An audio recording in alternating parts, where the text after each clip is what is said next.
আমি মোহাম্মদ শামসুজ্জামান নবীন, পড়াশোনা করছি চট্টগ্রাম বিশ্ববিদ্যালয় অর্থনীতি বিভাগে। আমার বাসা রংপুর। আমার এসএসসি এইচএসসি আমি বিজ্ঞান বিভাগে ছিলাম। তো এসএসসিতে আমার জিপিএ 5 ছিল। তারপর সায়েন্স আমার ভালো লাগতো, সেই কারণেই ইন্টারেও সায়েন্স নেওয়া।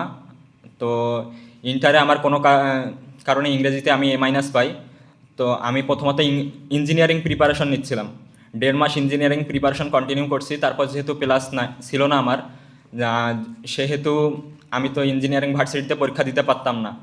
তখন আমি বিজ্ঞান ইউনিটের ভার্সিটি প্রিপারেশনে সুইচ করি। তো পাশাপাশি আমি ব্যাকআপ হিসাবে বিভাগ পরিবর্তন বা মানবিকের প্রিপারেশন নিয়ে রাখতে চাচ্ছিলাম। তো আমার জন্য এডুকেশনের ম্যারাথন ক্লাসগুলো, মহসিন ভাইয়ের ইংলিশ ক্লাসের কথা কি বলবো, এক কথায় অসাধারণ ছিল। আর বিশেষ করে মহসিন ভাইয়ের ফ্রি ক্লাস, ম্যারাথন ক্লাসের চেয়েও আমার যেটা বেশি কাজ করছে, হেল্পফুল হয়েছে আমার জন্য, সেটা হচ্ছে মহসিন ভাইয়ের মোটিভেশনাল ক্লিপগুলো।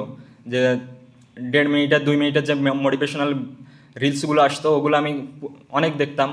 আর যখন পড়তে ইচ্ছা করতো না, ওইটা দেখে মোটিভেটেড হইতাম। তো এখন বর্তমানে চট্টগ্রাম বিশ্ববিদ্যালয়ের অর্থনীতি বিভাগে অধ্যয়নরত আছি। আমার জন্য দোয়া করবেন, আমার পরিবারের জন্য দোয়া করবেন, আমার ভবিষ্যৎ অগ্রগতির জন্য দোয়া করবেন। সবাইকে ধন্যবাদ। এডুকেশন শিক্ষা পরিবারকে ধন্যবাদ। আসসালামু আলাইকুম ওয়া রাহমাতুল্লাহি ওয়া বারাকাতুহু।